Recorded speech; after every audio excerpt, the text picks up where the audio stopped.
Boa tarde, garotada. Agora estamos no nosso encontro de número 3, nosso penúltimo encontro. E eu espero que você ainda esteja comigo aqui para relembrar algumas categorias principais do que a ordem pode te cobrar na prova de Filosofia do Direito. Nosso encontro de hoje é relevantíssimo. Nós vamos falar sobre os avatares do positivismo jurídico e de seus críticos. Claro que isso precisaria talvez de 2, 3, 4 vidas para poder falar sobre tudo, mas nós temos alguns minutos para trazer para vocês as principais ideias do que pode ser cobrado na sua prova da ordem. Estamos em reta final. Vamos lá, garotada. Força na peruca agora no final. Vem aqui comigo. Avatares do positivismo jurídico. O primeiro avatar que a gente vai trabalhar, eu acho que você já desconfia, eu acho que você já sabe, talvez seja um fantasma positivo ou negativo para você. Lembrar que o primeiro avatar nosso será Hans Kelsen. Pois bem, professor, esse nome não me traz boas lembranças. Deveria trazer. Kelsen é um autor de extrema relevância para o direito. Por quê? Vamos lá. Antes de a gente começar a falar sobre Kelsen, por que positivismo? Por que justo positivismo? Vem aqui comigo. Quando eu penso em positivismo, eu tenho que lembrar efetivamente uma crítica direta ao aporte lá do direito natural, já lá do justnaturalismo. Aqui eu tenho já uma estrutura de revoluções que prega uma cientificidade. Eu já passo por uma questão de idade moderna no qual a razão impera e deve imperar a partir de um método científico. Olha, as matemáticas, a química, a biologia já eram ciência, mas o direito não era ciência, porque o direito não era tratado de maneira científica, não era tratado da maneira que deveria ser tratado, enquanto possibilidade científica. Professor, isso mudou como? Quando? Isso mudou a partir da leitura de Hans Kelsen. Kelsen nos confere, com a sua obra Teoria Pura do Direito, algo que eu denomino de estatuto de cientificidade, ou seja, ele dá o caráter de ciência ao direito. Agora sim, nós podemos falar em ciências jurídicas. Perceba, é no positivismo, lá no positivismo, desde o positivismo kantiano, que eu tenho a noção de racionalidade, de pureza, de compreensão. Por quê? Se eu ferver uma água em condições normais de temperatura e pressão até depois de 100 graus, eu já sei efetivamente o que vai acontecer com ela. Mesma coisa se eu colocar ela para abaixo de zero. São conhecimentos científicos que a razão científica me informou. Porque eu não posso fazer o mesmo com o direito. Aí você me pergunta, quando ele fez isso? Na obra Teoria Pura do Direito, vem para o seu material aqui, Hans Kelsen. Aqui a data referente a nascimento e falecimento do autor. Principal obra dele, Teoria Pura do Direito. Na Teoria Pura do Direito, ele vai fazer uma compreensão sobre norma e sobre ordenamento jurídico. E qual é essa compreensão, professor? Volta aqui comigo agora para a câmera 18. Perceba! A compreensão de norma de ordenamento que nós vamos ter lá na Teoria Pura do Direito é uma compreensão que deve ser feita de maneira cautelosa. Primeira coisa que a gente tem que colocar. Lembrou Teoria Pura do Direito? Lembrou do método do Kelsen. Porque se é positivismo, tem que ter método nesse sentido. Qual é o método do Kelsen? O método do Kelsen é o método que ele denomina de método da pureza. Como assim? Até agora, o direito não foi tratado como ciência. Por quê? Porque ele é influenciado, ele é bombardeado por várias outras áreas. Ideologia, moral, ética, questão de valores éticos da economia, por exemplo, de valores sociológicos, antropológicos, mas ninguém trata o direito enquanto direito de maneira de uma matriz pura, extirpando os outros conteúdos. Quando isso vai acontecer? Vai acontecer com Kelsen. Então, o pressuposto metodológico da obra é kelseniana. O método da pureza. Colocou o método da pureza ali, já no primeiro tópico, aí talvez você consiga compreender melhor o Teoria Pura do Direito para além daquelas traduções que são feitas indo disso no me disse da estrutura kelseniana. Professor, o que é norma jurídica para Kelsen? Norma jurídica é objeto de investigação dele, hein? Ele vai falar o seguinte, o que diferencia a norma jurídica de outras normas sociais, normas de etiqueta, normas de conduta. é a existência de sanção. Poxa, professor, mas é uma norma religiosa, uma norma de etiqueta? E a questão do pecado? Aqui é bem específico. É a existência de uma sanção racional aplicada por um Estado soberano. O que diferencia a norma jurídica de outras normas sociais é a existência dessa sanção. De uma sanção aplicada por um Estado soberano e fruto da razão. Poxa, e o que vem a ser a norma jurídica? Vamos lembrar aqui comigo, hein? Eu gosto de falar isso muitas vezes com os meninos. Norma jurídica é composta por uma autoridade competente de acordo com um procedimento adequado. Mas autoridade competente, procedimento adequado. E autoridade competente, procedimento adequado. Para não esquecer, autoridade competente, procedimento adequado.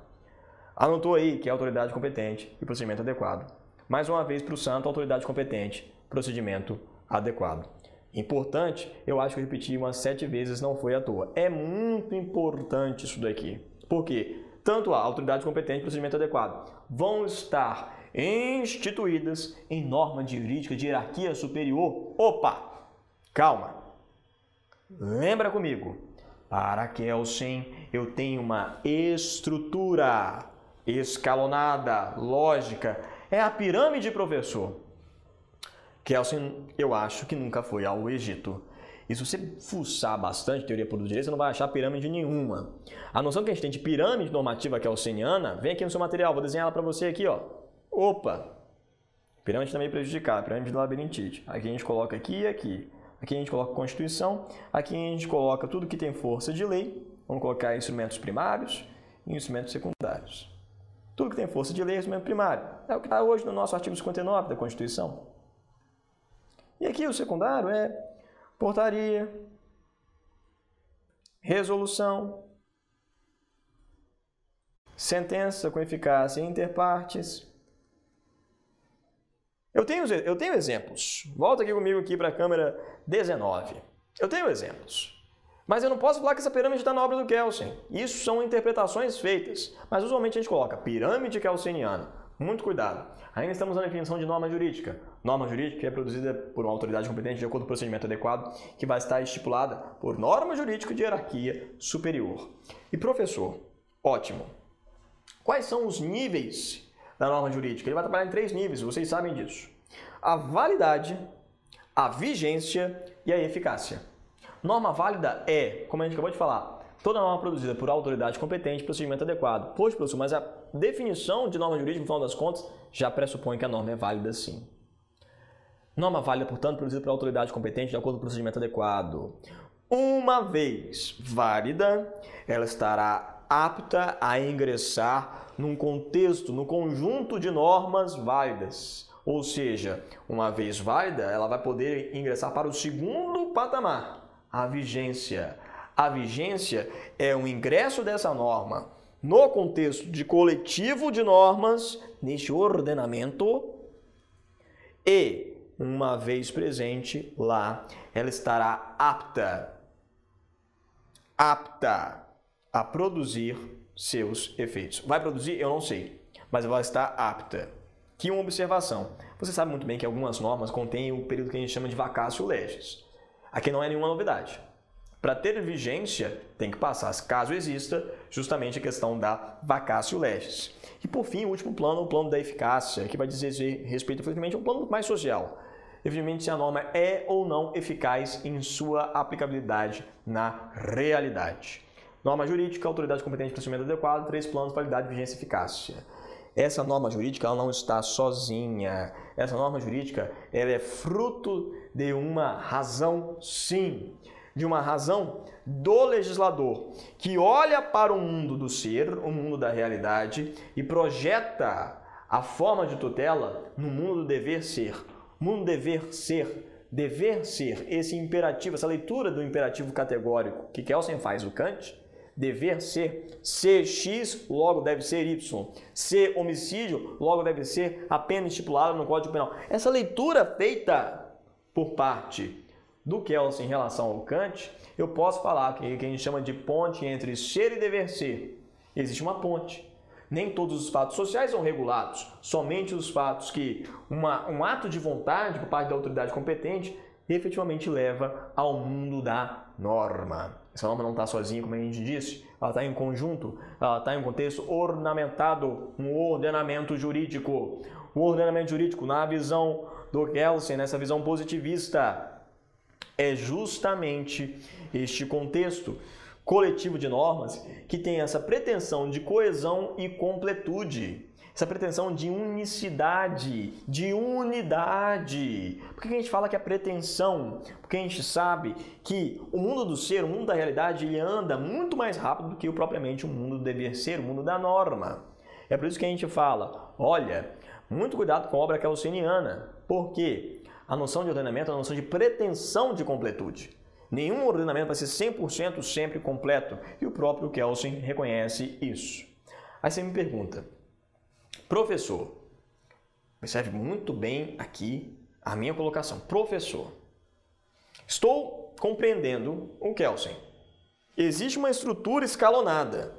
Normas dando validade para outras normas. Sim, norma de hierarquia inferior retira a sua validade de norma de hierarquia superior. Legal. Estou subindo na pirâmide. O que está acima da Constituição? Vem comigo para o seu material. Coloquei aqui a pirâmide.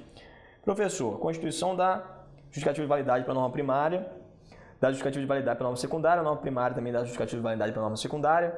E o que dá validade para a Constituição? Kelsen reconhece, ele não poderia colocar uma Constituição 2, o retorno, ou Constituiçãozão e Constituiçãozinha, mas ele precisava criar algo que não fosse do mundo real, mas algo que efetivamente funcionasse para legitimar isso. Lembre-se, existe para Kelsen algo acima da Constituição, o que eu chamo de NHF. Volta comigo aqui na câmera 24. NHF é norma hipotética fundamental. A norma hipotética fundamental é uma hipótese fundante. Eu sempre brinco com os meninos. É aquela noção básica. Precisa existir essa noção básica. Aí você me pergunta, legal, professor, estou abrindo aqui o Vademecum, estou olhando antes da Constituição, não estou vendo meleca nenhuma de norma hipotética fundamental. O senhor está doido? Não. Norma hipotética fundamental não existe na faticidade, mas ela precisa existir enquanto um pressuposto lógico do sistema. E enquanto pressuposto lógico do sistema, ela existe justamente para tentar complementar as questões. As questões de legitimidade, porque alguém precisava vir dar legitimidade, dar validade para a Constituição. Veio, portanto, essa ideia, a norma hipotética fundamental. Perceba, portanto, essas categorias da lógica positivista que a gente acabou de colocar, elas são necessárias para a gente entender vários outros tópicos dentro da lógica do positivismo jurídico. Tudo isso que a gente acabou de falar advém justamente de uma leitura que a gente faz da teoria pura do direito. Por isso que a gente fala que esse livro é tão importante, porque é um livro que, no final das contas, vai ter um impacto tamanho para a construção do que a gente concebe enquanto sistema normativo. Pois bem, além do Kelsen, professor, existem outros autores importantes para a lógica do positivismo? Sim. Quais são? Bem, aqui eu faço questão de citar dois. O Hart e o Ross, que são, efetivamente, está no material de vocês, podem ficar tranquilos, mas vem aqui comigo. O Hart e o Ross, que são dois autores que vêm no pós-Kelsen e começam a pensar em outras possibilidades, já tentando trazer discussões como a discussão do valor, que Kelsen estava tentando evitar, de outras possibilidades dentro da lógica positivista. Por exemplo, o nosso amigo Ross, ele vai trazer uma matriz mais ligada a uma questão de contemplação e de força jurisprudencial, por exemplo. Mas são derivações kelsenianas. Dentre as derivações do positivismo, a que eu acho que a prova da ordem poderia muito bem cobrar é uma nacional. E muitos de vocês já tiveram, que é a teoria tridimensional do direito do professor Miguel Reale. Perceba aqui comigo, venha comigo no seu material agora. O positivismo em Miguel Reale, puxa uma seta e coloca teoria tridimensional. Como assim tridimensional? 3D mesmo. Vamos lá. É fato, valor e norma. E o que o Reale vai falar? Parou aí? Volta aqui. Câmera 82. Garotada. Teoria tridimensional do Miguel Reale é uma teoria que engloba 3 níveis. O fato, o valor e a norma. Por quê, professor? Primeira coisa, Miguel Reale já vai escrever isso no contexto pós-Kelsen, pós-Segunda Guerra, no qual o positivismo começa a repensar valor. Um positivismo ético, por exemplo. Mas isso não está traindo o positivismo, são derivações do positivismo. São derivações. Muito cuidado. E o que o Reale vai colocar em sua obra relativa à teoria tridimensional do direito? O fato, enquanto fenômeno social, e o valor, enquanto fruto de uma consciência moral ética, vão ser os 2 elementos que vão basear a construção da norma jurídica. Opa! Então é a partir do fato e da norma, o fato e da norma, que eu vou inserir a questão de valor? Claro que não. É a partir do fato e do valor que eu vou construir a questão da norma. Muito cuidado, porque isso é uma leitura muito equivocada que é feita em relação ao Miguel Reale. Achar que no final das contas, o fato e a sua regulamentação vai ser acrescido da questão valorativa. Não, eu vou fazer uma interpretação conjunta do fato com o valor para poder construir a base para determinada norma jurídica. Esse é Miguel Reale, teoria tridimensional do direito. Poderia muito bem cair na sua prova, é fato, valor e norma. Não vamos inventar muita moda aqui. Professor, o senhor colocou também no material aqui algo como se fosse a descrição do pós-positivismo. Sim. Aqui é muito mais como uma forma de contextualizar vocês. Existem muitos autores pós-positivistas, muitos autores de grande importância, de grande relevância nesse sentido. O pós-positivismo continua sendo positivismo, mas é um positivismo que depois da Segunda Guerra Mundial, em especial em autores como Gustav Hardbruch, por exemplo, traz a noção de retomada de discussão dos valores. Ou seja, lembrou de pós-positivismo, lembrou necessariamente na reestruturação do debate sobre o valor, de trazer o valor de volta, em razão disso, de trazer a discussão sobre princípio de volta à esfera pública. O positivismo veio, ajudou o direito a se transformar em ciência, muito bom, mas existiram consequências perniciosas em fazer uma leitura exclusiva a partir de métodos que extirpassem a questão ideológica. Perceba, portanto, no final das contas, aqui a preocupação é uma preocupação também de método, mas uma abertura à questão valorativa. Na observação que eu coloquei no material de vocês, eu coloquei muito bem a questão do pós-positivismo e do neoconstitucionalismo. Aí vocês tiveram aula de constitucional aqui, já com o professor Heleno Florindo, ele provavelmente informou a vocês o seguinte: o neoconstitucionalismo traz essa questão de discussão sobre princípios de volta, os princípios constitucionais. Está atrelado ao pós-positivismo? Tá. Apesar de serem questões distintas em termos de formação do raciocínio, usualmente a gente pode atrelar o neoconstitucionalismo ao pós-positivismo, por quê? Por conta de nicho de formação epistemológico, das ideias por trás desses fatores. Dito isso, vamos agora passar para um segundo momento que a gente pode chamar de teorias do direito não positivistas. Aqui é uma nomenclatura do professor Alisson Mascaro que a gente usa no material de vocês. Uma vez instituídos os avatares do positivismo, alguns que a gente coloca, os mais importantes que a gente coloca, vamos aqui trabalhar agora as teorias do direito não positivistas. Trouxe aqui 4 autores e aqui eu vou colocar a ideia principal de cada um deles. O primeiro autor, muito importante na sua área, é hermenêutica, Martin Heidegger, um filósofo alemão que trabalha uma categoria, vem aqui no seu material, anota comigo, porque vai ser um termo em alemão. É a categoria do Dasein. Nossa, professor, mas o que é isso? Eu vim estudar a OAB, não sabia que tem que compreender alemão. Então, vamos traduzir como ser aí. É o ser.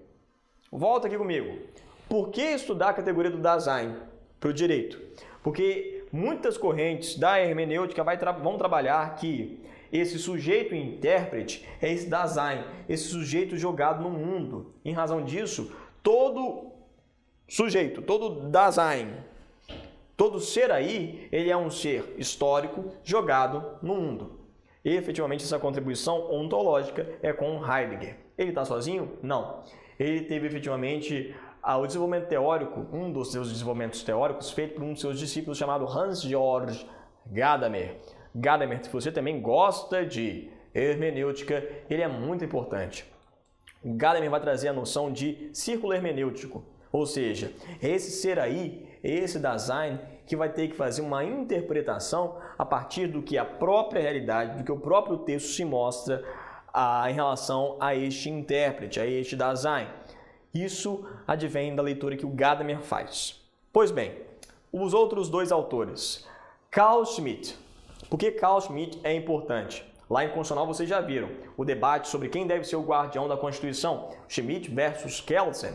O Carl Schmitt ele tem um livro muito importante chamado Teologia Política. E ele vai falar o seguinte: registre, todas as categorias políticas são categorias clericais, são categorias religiosas secularizadas. Ou seja, algumas categorias jurídicas que advêm somente do campo político continuam sendo categorias secularizadas. Não é à toa que o Carl Schmitt vai falar, e no final das contas ele é enquadrado enquanto não positivismo por ser um decisionista. Ele vai falar: soberano é aquele que decide no estado de exceção. Ele vai colocar no final das contas que quem decide sobre Constituição, sobre o que é Constituição, quem é Constituição nesse sentido de decisão é o soberano. E o faz efetivamente a partir de uma decisão política fundamental que dá toda a validade ao sistema, diferentemente da norma hipotética fundamental que é auceniana. Daí a disjunção entre os dois autores. Por fim, um outro autor que a gente também pode citar é o Michel Foucault. Foucault tem livros fantásticos, como por exemplo Vigiar e Punir. Mas tem dois conceitos do Foucault que eu faço questão de colocar aqui com vocês no seu material. Vem aqui comigo. É o conceito de biopolítica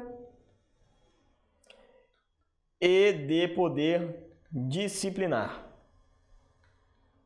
Se você leu Vigiar e Punir, poder disciplinar você sabe muito bem, que é a questão das instituições de disciplina do indivíduo, disciplina corporal do indivíduo. Como assim, professor? Volta aqui comigo. Câmera 88. Um bom exemplo disso é a escola disciplina. A escola disciplina, a família disciplina, são instituições que disciplinam o indivíduo. O direito disciplina. E o que é biopolítica? É a gestão das massas, é a gestão desse coletivo. O direito também faz gestão das massas. Só pensar, por exemplo, em processo coletivo. O processo coletivo é a gestão das massas. Perceba, portanto, essas são as teorias não positivistas. E, efetivamente, para a gente amarrar o nosso encontro de hoje, as teorias críticas, que efetivamente vão estar estruturadas a partir da matriz do materialismo histórico dialético.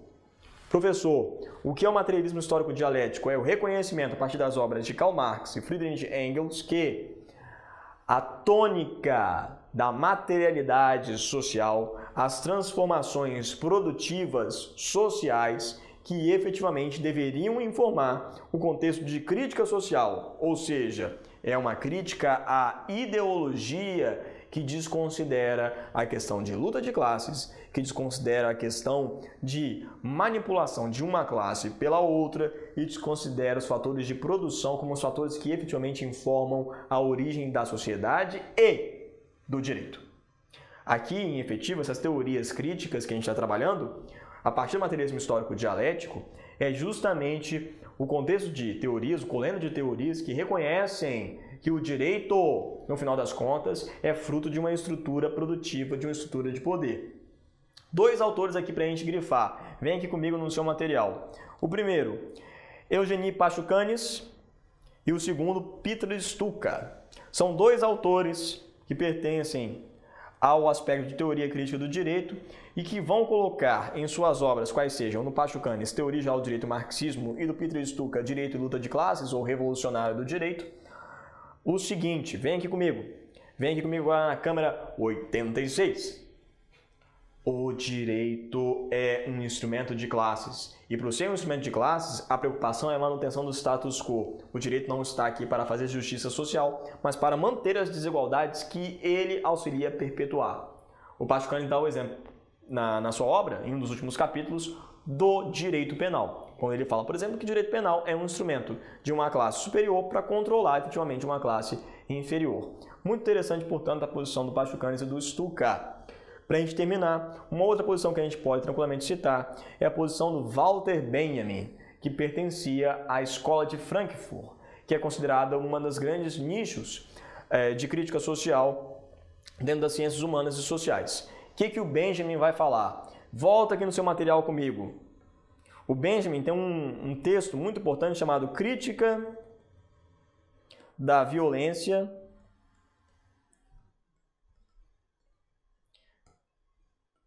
ou Crítica do Poder. O termo em alemão é traduzido tanto como violência como poder. Volta aqui agora comigo na câmera 81. O que isso significa? Para Walter Benjamin, o direito parte de uma noção de lógica de funcionamento da violência em si.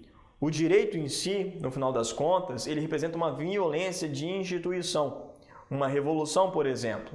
E ele vai dar o exemplo da greve para falar que a greve é um direito muito ao concurso nesse sentido, muito atípico nesse sentido. Por quê? É uma forma de ruptura com alguma ordem, mas dentro de uma legitimidade instituída por uma ordem. É o direito a romper com a ordem, o direito de greve. Daí também a crítica à norma juspositivista, quando ele vai falar no final das contas que, querendo ou não, é uma forma, é um instrumento de violência / poder. Em razão disso, nós terminamos esse módulo sobre positivismo e teorias críticas, o Avatares Positivismo e seus críticos, para partir na próxima aula para o quarto e último módulo sobre, efetivamente, teorias da justiça e a questão da filosofia do direito contemporâneo. Vejo vocês daqui a pouquinho.